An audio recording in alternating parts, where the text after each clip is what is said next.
Si X, hindi mo siya kaibigan. Hindi mo rin siya kaaway. Siya yung taong nakasama mo sa nakaraan na gumawa ng magandang alaala. Pero hindi na siya parte ng buhay mo sa ngayon kasi wala na kayong dalawa.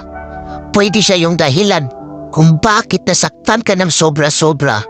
Pero siya naman yung rason kung bakit marami kang natutunan sa pag-ibig. Kaya kung babalik man siya ulit sa buhay mo at magpaparamdam ulit, it's your choice. Kaya paano ka mabubuo ulit ang sarili mo kung tatanggapin mo yung tao na sumira ng pagkatao mo? Kaya lagi mong tatandaan, kaya lapis ang gamit ng mga bata para ipaalam sa kanila na ang mali ay pwede pang itama. Kaya naman ballpen ang gamit natin para ipaalam sa atin na hindi na tayo bata, na para ulit-ulitin pa ang pagkakamali na hindi na natin kayang burahin.